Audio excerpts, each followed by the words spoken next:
Moi, je pense qu'il y a une éthique de l'esthétique en gestation. C'est-à-dire, encore une fois, dans le sens simple du terme, un ciment, une manière d'être ensemble à partir des vibrations communes. Et cela trouve, et ça le paradoxe absolu de notre moment, c'est Goethe qui dit « Chaque civilisation, en son moment naissant, est paradoxale ». Le paradoxe que nous vivons, pour moi, c'est la définition que j'ai donnée de la postmodernité, c'est synergie de l'archaïque et du développement technologique. Synergie, c'est la démultiplication des effets, archaïque, arché, ce qui est fondamental, et le développement technologique. Pour dire bref, la tribu et Internet. Et que cette esthétisation, eh bien, on le voit dans les forums, dans les sites communautaires, les forums de discussion, les blogs. Voilà cette synergie, encore une fois, je dis bien d'archaïque, c'est-à-dire, dans le fond, être en rapport avec l'autre. Et que cet être en rapport avec l'autre trouve l'aide du développement technologique, culture du sentiment, tribalisme postmoderne. Moi, je dis bien, le tribalisme, considérons-le d'une manière très simple. C'est le partage d'un goût sexuel, goût musical, goût religieux, goût culturel, etc. Il est intéressant de voir que nos mégapoles contemporaines, eh bien, ça va être une mosaïque de ces partages de goûts.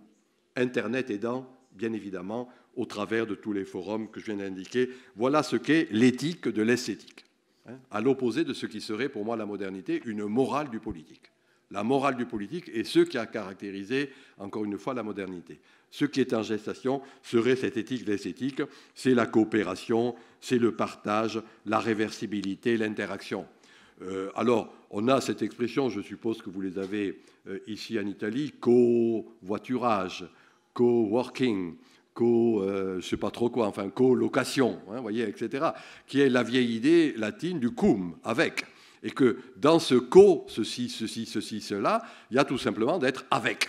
Donc non plus, soyons clairs, non plus l'isolement de l'individu qui pense par lui-même dans la forteresse de son esprit, si je reprends la définition cartésienne, mais au contraire, quelque chose qui me met toujours en réversibilité. Alors moi, l'expression qui n'est pas de moi, j'aime bien rendre à César ce qui lui revient, c'est Max Scheler, qui est un sociologue et philosophe allemand des années 30, et qui, d'une manière prémonitoire, parlait de l'ordo amoris, un ordre de l'amour.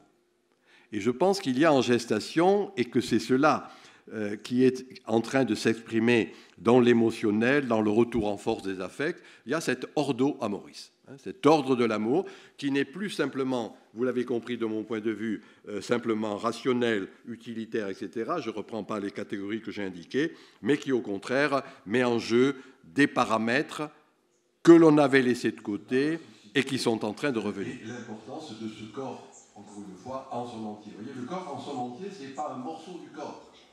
La raison, le rationalisme, c'est un morceau du corps. Là, on voit bien qu'il y a ce retour de l'entièreté, perspective holistique. Alors, ce à quoi cela aboutit,